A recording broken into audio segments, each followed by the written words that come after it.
Hey guys, welcome back to my channel. मेरा नाम प्रभा चौधरी है और ये हमारी एमपीपीएससी प्री की सीरीज़ चल रही है जो 17 दिसंबर 2023 को होने वाले एमपीपीएससी प्री के लिए काफ़ी बेनिफिशियल रहेगा। इस सीरीज़ के अंतर्गत हम एमपी का इतिहास, एमपी का भूगोल और एमपी की अर्थव्यवस्था का सटीकता से अध्ययन करेंगे। साथ ही साथ हम एमपी का जिलेवार भी कंप्लीट करेंगे। अगर आप लोगों को याद हो तो हमने लास्ट लेक्चर में एमपी का इतिहास उठाया था। उसमें भी हमने प्रमुख आंदोलनों की सीरीज़ को कंप्लीट करने को तय किया है। जैसे कि हमने लास्ट लेक्चर में जंगल सत्याग्रह के बारे में पढ़ा था। उसमें हमने देखा था कि उसके होने का कारण क्या था, उसके प्रभाव क्या क्या थे, वो किन किन स्थानों पे प्रमुखता ज़्यादा विकसित हुआ। दूसरी चीज़, उसके प्रमुख क्रांतिकारी कौन थे। ये सब हमने लास्ट क्लास में देखा था। आई होप कि वो लेक्चर आपको पसंद आया हो, और अगर आपको मेरे सारे लेक्चर्स पसंद आते हैं तो आप उनको लाइक कर सकते हैं, चैनल को सब्सक्राइब कर सकते हैं और अपने सभी फ्रेंड्स के साथ इसे शेयर कर सकते हैं। तो आज हम स्टार्ट करते हैं अपना आज का नया सत्याग्रह या विरोध या मूवमेंट, जिसको किस नाम से जाना जाता है, चरण पादुका नरसंहार।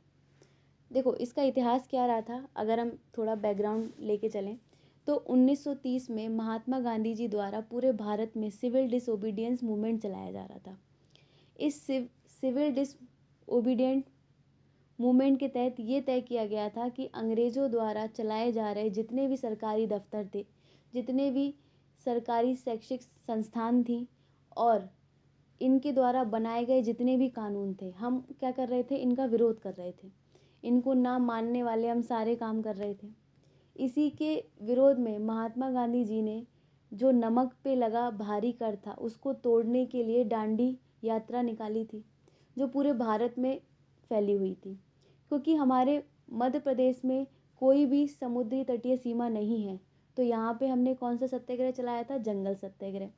लेकिन अगर आप लोगों को एमपी का मैप याद हो, एमपी की जलवायु याद हो, तो आप लोग इस चीज़ को अच्छे से समझ पाएंगे कि एमपी में भी जो जंगल की मात्रा है, जो पेड़ों की अधिकता है, वो उसके दक्षिणी इलाके में मिलती है।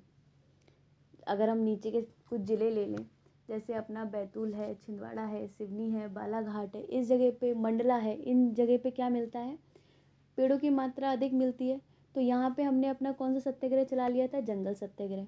और हमने किस में पार्टिसिपेट किया था, महात्मा गांधी जी द्वारा चलाए जा रहे सिविल डिसओबीडियंट मूवमेंट में।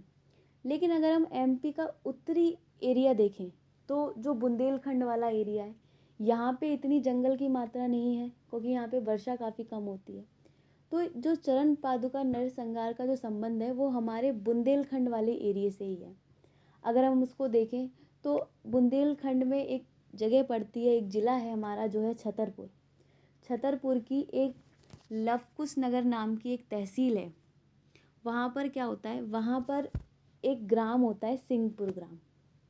ये जो घटना है चरण पादुका नरसंहार की, ये घटना कहाँ से जुड़ी हुई है, छतरपुर के लवकुश तहसील की सिंहपुर ग्राम की। वहाँ पे भी कौन से स्थान की, चरण पादुका नामक एक स्थान होता है।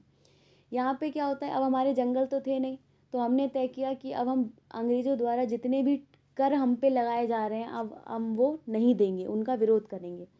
तो एक व्यक्ति होते हैं जिनका नाम होता है गणेश हरिजन। देखिए, जैसे कि मैंने आपको लास्ट लेक्चर में भी कहा था कि जितने भी इम्पोर्टेंट ये नाम आते हैं, इनको मत भूलिएगा, क्योंकि ये पूछे जाते हैं कि इनका संबंध किस विद्रोह से था, किस आंदोलन से था। ठीक है, तो देखो, जो गणेश हरिजन होते हैं ये टैक्स देने से मना कर देते हैं, तो अंग्रेज़ों द्वारा क्या होता है, इनकी हत्या कर दी जाती है मार मार के। लेकिन एक क्रांतिकारी होते हैं जिनका नाम होता है राम साय तिवारी, और एक होते हैं ठाकुर सिंह।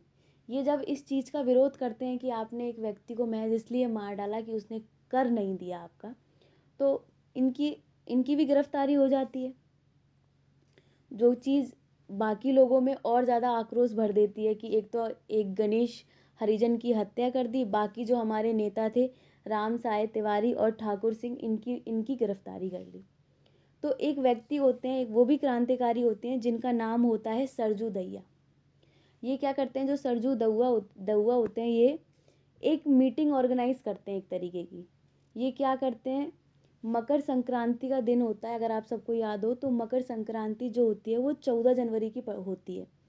तो सब लोग वहाँ पे पूजा करने के लिए जाते हैं। कहाँ पर? चरण पादुका स्थान पर, जो कहाँ पर है? सिंहपुर ग्राम में। तहसील कौन सी है? लवकुश नगर। और जिला कौन सा है? छतरपुर। क्लियर? तो ये वहाँ पर जाते हैं सब लोग। ऑलरेडी वहाँ पे पूजा पाठ, मकर संक्रांति का त्यौहार मनाया जा रहा होता है, तो ये सोचते हैं कि हम इस मीटिंग को यहीं ऑर्गेनाइज कर लेते हैं। कोई लोग अच्छी खासी मात्रा में होते हैं वहाँ पे, एक तरीके का मेला लगा होता है। तो जब वो वहाँ पे, और किस किस नदी के किनारे किनारे होता है? ये उर्मिल नदी के किनारे होता है। तो उस समय एक जनरल या कर्नल फिशर होते हैं, जो कह लो अंग्रेज़ों की सेना के प्रमुख होते हैं। वो वहाँ पे जब उनको इस चीज़ की खबर मिलती है कि कुछ लोग वहाँ विरोध करने की या आंदोलन करने की बात कर रहे हैं, कहाँ कैसे विरोध करना है हमें अंग्रेज़ों का, तो उनको एक खबर लग जाती है। तो वो क्या करते हैं, अपनी भील पलटन को लेके, वो भील पलटन को लेके आते हैं वहाँ पे, और अंधाधुंध तरीके से वहाँ पे गोलीबारी शुरू कर देते हैं, बहुत अच्छी मात्रा में, कि तब तक वहाँ पे व्यक्ति मर नहीं जाएंगे तब तक हमें, या एक तरीके से कह लो कि जब तक बंदूक में गोलियां ख़त्म नहीं हो जाएंगी तब तक हमें रुकना नहीं है। तो अगर हम इस चीज़ की बात करें तो ये घटना कब हो रही थी? 14 जनवरी के दिन, 14 जनवरी 1931 की घटना है ये। और अगर हम बात करें कि किस प्रमुख द्वारा ये घोषणा की गई कि हमको गोलीबारी करनी चाहिए, तो वो कौन थे? Colonel Fisher. कौन सी पलटन आई? तो वो कौन सी थी? भील पलटन। इन्होंने जब गोलीबारी करी तो इसमें करीबन 21 लोगों की मृत्यु हो गई और 26 लोग जो थे वो घायल हो गए। अगर आप लोग थोड़ा सा भारत के इतिहास में झांक के देखें तो एक ऐसी ही घटना हमारे भारत में भी हुई थी। कहाँ पे? हमारे अमृतसर में हुई थी, हमारा जलियांवाला बाग हत्याकांड। उसमें जो था, उसमें जनरल डायर द्वारा सेम घटना की गई थी, अंधाधुंध तरीके से गोलीबारी की गई थी। लेकिन मेरा सवाल आपसे ये है कि जैसे कि यहाँ पे हमने देखा कि राम साय तिवारी और ठाकुर सिंह की गिरफ्तारी के कारण ये मीटिंग ऑर्गेनाइज करी गई थी। अब आप मुझे कमेंट सेक्शन में बताएंगे कि जो जलियांवाला बाग हत्याकांड था ये कब हुआ था और किन दो व्यक्तियों की गिरफ्तारी के लिए वहाँ पे मीटिंग ऑर्गेनाइज की गई थी। क्लियर?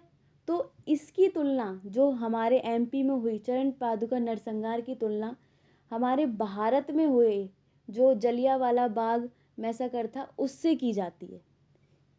क्लियर? आई होप कि आपको पसंद आया हो और समझ भी आया हो। एक बार आप इसके सारे नाम दोबारा देखें, जैसे कि हमें इसकी डेट नहीं भूलनी है। 14 जनवरी 1931, छतरपुर, लवकुश तहसील, ग्राम सिंहपुर, और स्थान कौन सा था? चरण पादुका। दिन कौन सा था? मकर संक्रांति। नदी उर्मिल नदी। गोलियां किसने चलाई? कर्नल फिशर ने। किसकी सहायता से? भील पलटन की सहायता से। कितने लोगों की हत्या हुई? 31 लोगों की मृत्यु हुई और 26 लोग घायल हुए। तुलना किससे की जाती है? जलियांवाले बाग हत्याकांड से। आई होप कि आपको ये वीडियो पसंद आया हो, और आप चैनल को सब्सक्राइब कर सकते हैं, वीडियो को लाइक कर सकते हैं और अपने सभी फ्रेंड्स के साथ इसे शेयर कर सकते हैं। आगे हमारे ऐसे ही लेक्चर आते रहेंगे, तो मिलते हैं नेक्स्ट लेक्चर में। Thank you.